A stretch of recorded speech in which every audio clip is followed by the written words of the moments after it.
Hello friends, स्वागत है आपका एक बार फिर से आपके अपने लीगल चैनल सोच में प्रहार में। मैं हूं एडवोकेट सनी शर्मा। और दोस्तों, आज की इस वीडियो में मैं आपको बहुत ही टू द पॉइंट बात बताने वाला हूं मेंटेनेंस पे, कि मेंटेनेंस के केस में आपको अपने बचाव के लिए क्या क्या स्टेप लेने हैं। दोस्तों देखिए, कल मैं कुछ कमेंट्स पढ़ रहा था जो कि लेडीज साइड से थे।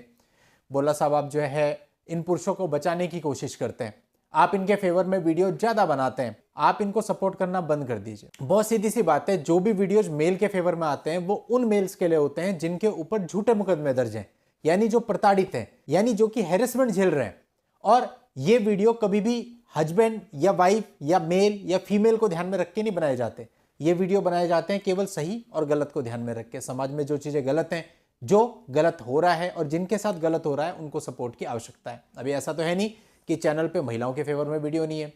जो महिलाएं सचमुच प्रताड़ित हैं, जो महिलाएं अपने सभी कर्तव्यों का पालन करती आ रही हैं, जो महिलाएं अपने सास ससुर की रिस्पेक्ट करती हैं, जो महिलाएं अपने पति की भी रिस्पेक्ट करती हैं, जो महिलाएं अपने पूरे परिवार को समेटे हुए हैं, जो महिलाएं अपने बाल बच्चों का पूरा ख्याल रखती हैं, जो महिलाएं अपने पति के लिए पूर्ण रूप से लॉयल हैं और उनका किसी भी प्रकार का अवैध संबंध नहीं है, जो महिलाएं अपने माँ बाप के इन्फ्लुएंस में नहीं है, जो महिलाएं बिना किसी कारण मायके जाकर के परेशान नहीं करती हैं अपने ससुराल वालों को या अपने पति को थ्रेटनिंग नहीं करती हैं, या जो महिलाएं पति का कंपैरिजन अपने जीजा से नहीं करती हैं, या जो महिलाएं पति को उसकी नौकरी के लिए ताने नहीं देती हैं, और जो महिलाएं सच्ची हैं, सचमुच प्रताड़ित हैं, उनको बिल्कुल मेंटेनेंस मिलना चाहिए। और ये वीडियो उनके रेफरेंस में है भी नहीं। ये वीडियो तो उन लोगों के रेफरेंस में जो महिलाएं गलत कर रही हैं, जो महिलाएं अपने पति पर और उनके ससुराल वालों पर गलत केस करती हैं, जो महिला एडल्ट्री में रहती हैं और जिस दिन एडल्ट्री पकड़ी जाती है उस दिन अपने मायके में जाकर के पति और उसके पूरे परिवार पर केस कर देती है। उन्हें अंदाजा भी इस बात का नहीं है कि इस केस से किस प्रकार से वो पूरी की पूरी फैमिली हैरेस होती है और उनकी गलती कुछ भी नहीं होती। तो ये वीडियोज केवल उन प्रताड़ित पुरुषों के लिए हैं ताकि उनको इससे कुछ राहत मिल सके। अब कोई भी तबका, चाहे वो महिला हो चाहे वो पुरुष हो, यदि उनके साथ कुछ गलत हो रहा है तो उनके फेवर में कुछ ना कुछ तो होना ही चाहिए ना। और उनको अवेयरनेस देना, उनको बचाना कोई गलत काम तो है नहीं। अब एक आदमी के ऊपर झूठा मुकदमा हो गया, चाहे वो पुरुष हो चाहे वो महिला हो, उसको अवेयरनेस होनी चाहिए, उसको लीगल नॉलेज होनी चाहिए ताकि वो उन चीजों का सामना कर सके। और यही नहीं, ये जो झूठा केस करने वाला एक तबका समाज में जनरेट हो गया है, इसकी वजह से उन महिलाओं को कितनी भारी क्षति उठानी पड़ रही है। मेरे खुद जानने में मेरी कुछ क्लाइंट्स लड़कियां ऐसी हैं जो बेचारी थाने में गई, मीडिएशन में गई, जगह जगह गई, लेकिन उनको बोला गया कि आजकल तो एक काम ही हो गया है, सारी महिलाएं जो है झूठे ही केस दर्ज करती हैं, और उनकी एक नहीं सुनी गई। मीडिएशन सेंटर में भी, थाने में भी, वुमेन सेल में भी उनको झूठा करार दे दिया गया बिना उनकी बात को सुने। और ये हुआ क्यों? ये केवल उन महिलाओं की वजह से हुआ जिन्होंने इसको बिजनेस बना लिया है, जो झूठे मुकदमे दर्ज कराती हैं। वो ना केवल पुरुष समाज के लिए बल्कि महिला समाज के लिए भी मुसीबत बनी हुई है। चलिए मैं पॉइंट पे आता हूं कि जिन लोगों पर झूठा मुकदमा दर्ज हो जाता है मेंटेनेंस का, वो लोग अपना बचाव कैसे कर सकते हैं। देखिए, मेंटेनेंस पत्नी का लीगल राइट होता है और आपको मेंटेनेंस देना भी चाहिए।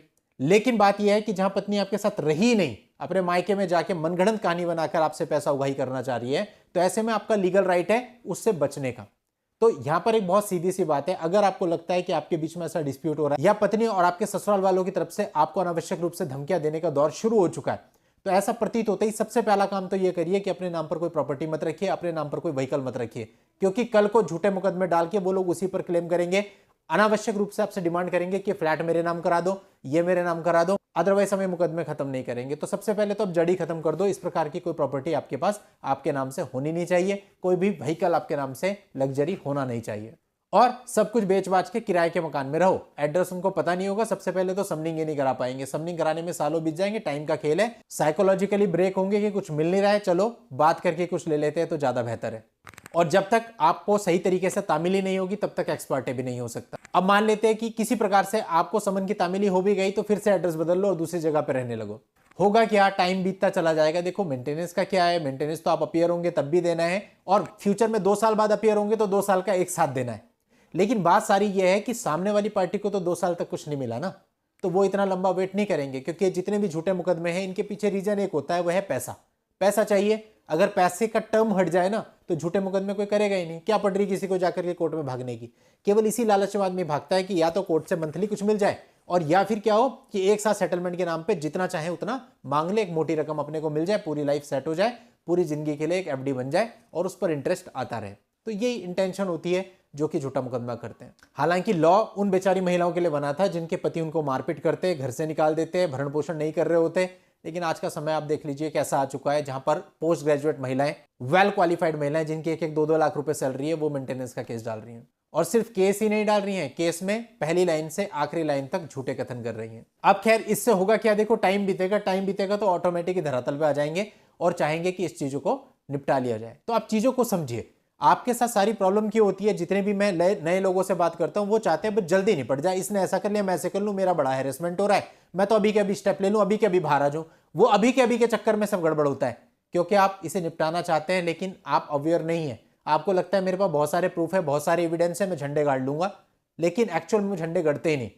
आपको पता चल जाता है रियलिटी जब तक आप फेस करते हो तब तक बहुत देर हो चुकी होती है। इसीलिए आपको समझाते हैं कि जल्दबाजी मत करो, पेशेंस रखो। पेशेंस से और दिमाग से अगर इस खेल को खेलोगे तो जीत आपकी होगी।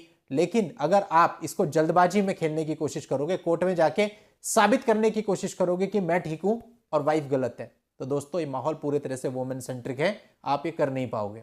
तो बेहतर है कि शांति से अपने घर पर अगर आपको 1-1.5 साल निकालना पड़े तो वो निकाल लीजिए, बजाय 5 साल कोर्ट में जाकर के चप्पल जूते घिसे आप। उससे कई ज्यादा बेहतर है कि आप अपने घर पे शांति से बैठ के पेशेंस से काम करिए। अब मैंने तो ये देखा कि हम कभी भी किसी को कहते हैं कि भाई आप आराम से बैठ जाओ, आपको कुछ नहीं करना है, तो भाई को ये बात डाइजेस्ट नहीं होती, और जब अगली बार बात होती है तो कहता है मैंने ऐसा किया तो फिर मेरे पे ऐसा हो गया होगा। तो इसलिए दोस्तों जल्दबाजी मत कीजिए, आराम से आगे बढ़िए। आज की इस वीडियो में इतना ही। नेक्स्ट वीडियो में नई जानकारी के साथ मैं आपसे फिर मिलता हूं, तब तक के लिए goodbye and thank you for watching. Take care.